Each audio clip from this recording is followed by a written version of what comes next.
Hello Crypto Finder crew! Did you know that as of March 2022, there are more than 10,000 cryptocurrencies in existence?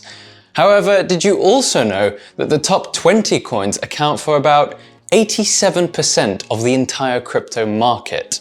In today's episode of Crypto 101, my aim is to explore some of the coins that are considered to have the most prosperous future. However, I must stress that none of what I'm about to tell you is financial advice and merely for educational purposes. And if you're acting on advice you get from YouTubers you've never met before, then really stop right now. Don't do that. Right, so let's look at some cryptocurrencies that are considered to have momentum and legs to stand on. Choosing a cryptocurrency to invest in all boils down to how risky you are feeling. You have the option of buying a pump and dump shitcoin that could either make you a millionaire or, let's be honest, make you go broke instantly. Or you could go with something a bit more stable that has purpose. And the first cryptocurrency that probably comes to mind by default is the king of all crypto, Bitcoin. Bitcoin basically dictates what direction most other cryptocurrencies will go. If the market sees Bitcoin grow by 20% in a day, then almost certainly the top 20 coins will follow suit. Does that mean that investing in the king is the safest place then? Some would say yes. And some would also argue that investing in cryptocurrency in the long term without owning any Bitcoin is kind of seen as odd. Most people that invest in crypto invest in several currencies. So how do we find out about all these different currencies? Well, the main website that provides us with information about cryptocurrency performance data is CoinMarketCap. This is a go-to website for most investors. It contains rankings by a number of metrics like price, 24-hour and 1-week percentage changes, market cap, 24-hour volume shift, and circulating supply.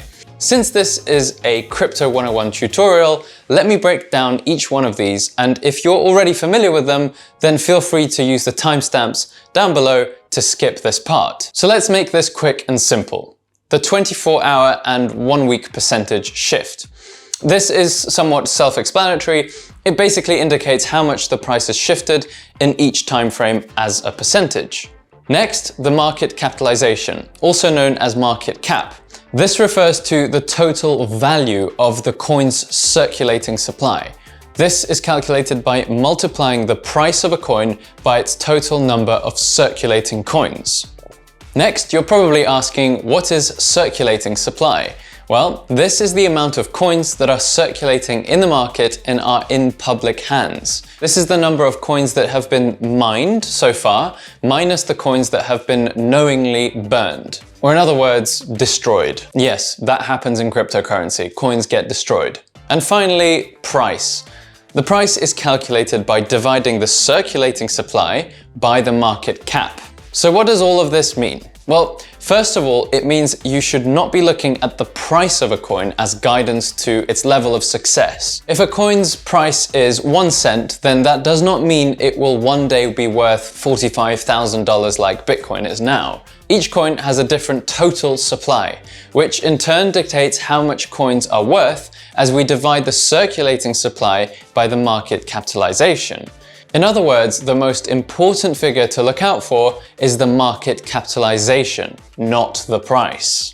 So let's have a look at the top 5 cryptocurrencies right now on CoinMarketCap. Number 1, Bitcoin, then we've got Ethereum, then we've got BNB, then we've got XRP and Cardano. These are the top 5 coins. And in between them, you might have noticed that we skipped Tether and USD Coin. These are called stablecoins, and I will do a separate video on these. But in a nutshell, they are cryptocurrencies that are pegged to the US dollar.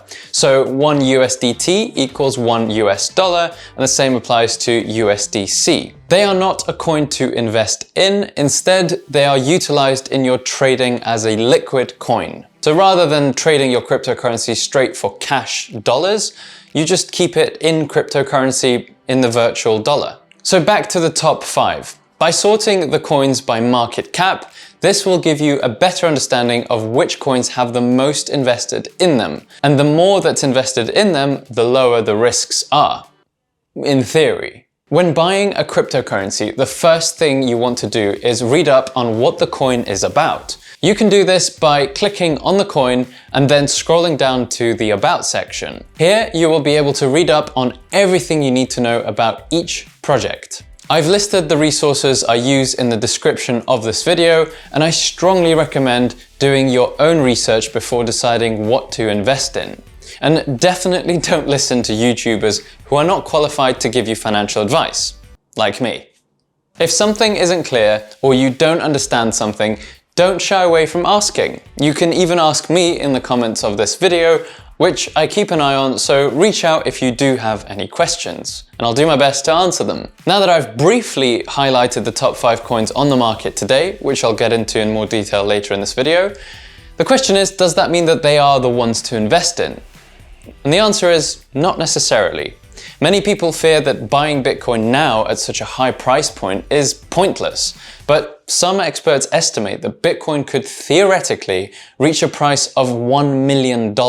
I know that sounds absolutely insane, but yes, theoretically that is possible. Bitcoin is the world's first cryptocurrency, and its price was once $0 when it was first introduced. And this creation of the first cryptocurrency created the basis for the technology and subsequently inspired the development of thousands of competing projects, many of which are more advanced and more efficient and provide numerous utilities that are believed to shape the next generation of finance, business, communication, entertainment. It practically goes on for everything. It really has come a long way. And this leads to crypto number 2, Ethereum. Think of it as a Bitcoin 2.0. The founders looked at Bitcoin and thought, this could be so much better. And not only does Ethereum provide more than just decentralized bookkeeping, it also added a revolutionary technology called smart contracts, which was actually created by someone in 1990 or something like that, but came to fruition through Ethereum. You might have heard of smart contracts, and it probably baffled you as much as it did me when I first heard of them. I'm going to use a few technical terms, but stay with me. Smart contracts are a set of promises, and they're specified in digital form, including the protocols within which the parties perform on these promises.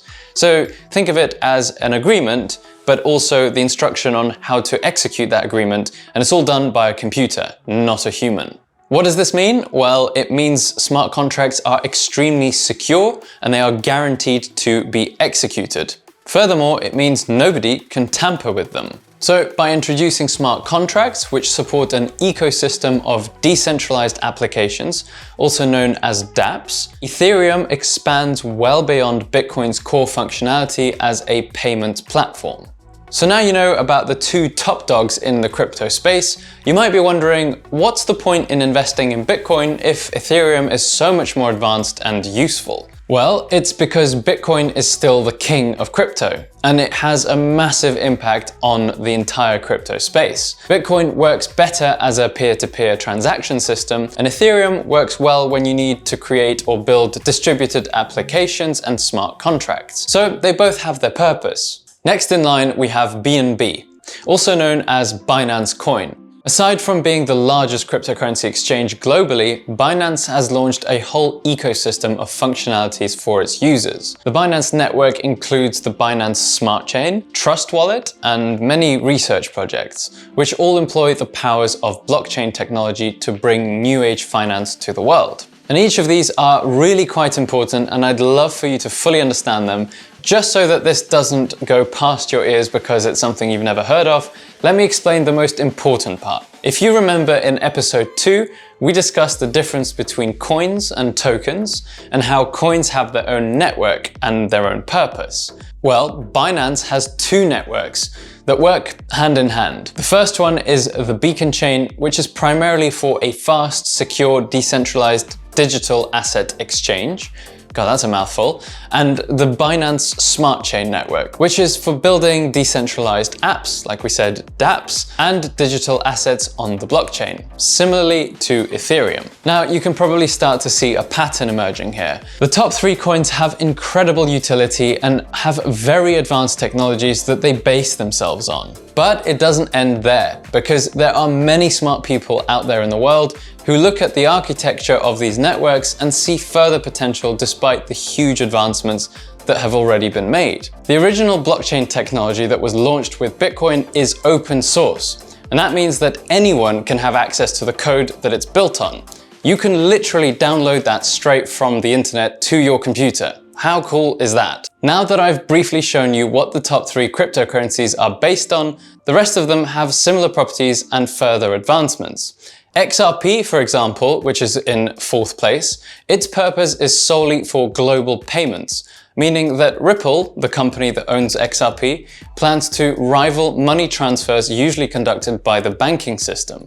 Whereas Cardano, which is in number 5, this is another form of the Ethereum project, which was actually founded by one of Ethereum's co-founders. So now that we've gone through the top 5 cryptocurrencies on the market, I'm curious what mission is most interesting to you, and which network do you think is the most important for the future of our world?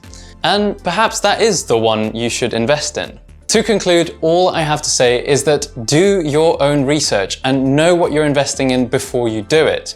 I find these projects absolutely fascinating, and personally, I invest in them not for the monetary returns, but because I believe in them and wish for them to succeed.